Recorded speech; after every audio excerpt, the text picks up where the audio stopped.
Contes des étoiles et histoires oubliées. La grande déesse mère.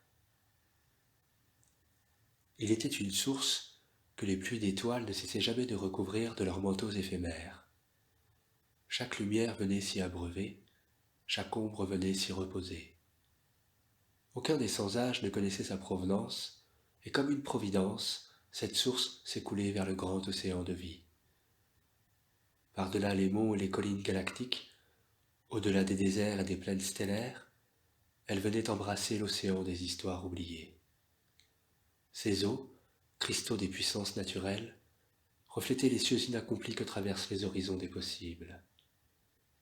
Les faunes et les fleurs naissaient sur son passage, chaque lune et chaque soleil venaient y apprendre son coucher, son lever.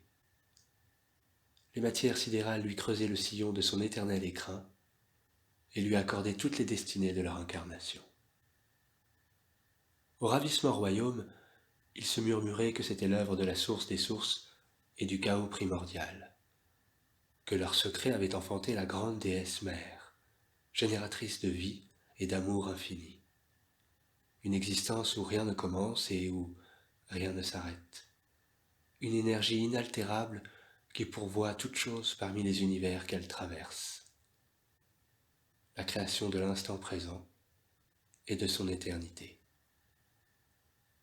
Dans un passé oublié, la grande déesse mère arriva par le biais de courants énergétiques au pied d'un arbre cosmique. Il était un des sanctuaires que les sans-âges connaissaient le moins et abritait en ces mondes une multitude de créatures presque inconnues et anonymes. Les règnes y étaient minérales, végétales et animales. Les branches de l'arbre merveilleux étendaient leur aventureux feuillage par-delà les contraintes célestes. Il distillait avec ses fleurs de vie la rosée des lumières et l'appel à la liberté. Sa sève était le passage, le lien entre tous ces mondes et leurs dimensions. Elle apportait partout le commun de chacun et le pour-soi de tous.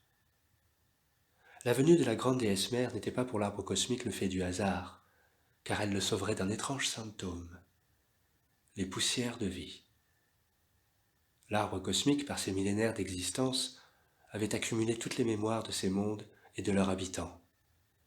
Ces mémoires, à cause du grand nombre des diversités qu'il avait fait naître, ne pouvaient plus retourner à leur origine et continuer d'alimenter le cycle de leur naissance. À l'intérieur de l'arbre, des champignons s'étaient formés. Ils étaient la manifestation de ce blocage, car la sève, par endroits, ne pouvait plus faire le lien entre les mondes, et leur énergie vitale s'appauvrissait. La grande déesse mère parla en ces mots. Cher pilier de l'univers, le merveilleux et le firmament de tes manifestations n'ont pas d'égal dans toutes les galaxies que j'ai traversées jusque-là. Le remède que je vais te donner prendra plusieurs millénaires pour te soigner de tes maux. Cela est nécessaire pour que ta guérison soit un don d'amour et de vie, et que tu n'aies plus jamais à souffrir de ce mal. Je vais choisir parmi un de tes trois règnes une espèce, et je lui ferai oublier qui elle est et pourquoi elle est. Cela se nomme le jeu de la séparation. Cette espèce séparera toutes choses. Elle dressera des barrières, des murs, des obstacles. Elle brisera les liens et les cycles, et emportera dans son oubli tous les bonheurs et toutes les joies de ta bienveillance. Ainsi, sa mémoire universelle sera suspendue dans l'espace-temps de tes mondes, ayant oublié l'origine du cycle de sa naissance. Puis, au fur et à mesure de ses réincarnations, elle réapprendra l'amour et la vie qui te caractérisent, retrouvant les liens qui vous unissent. Par ce nouvel apprentissage, elle apportera le soin nécessaire au déblocage du reste de tes mémoires, qui trouveront alors naturellement le chemin de leur origine.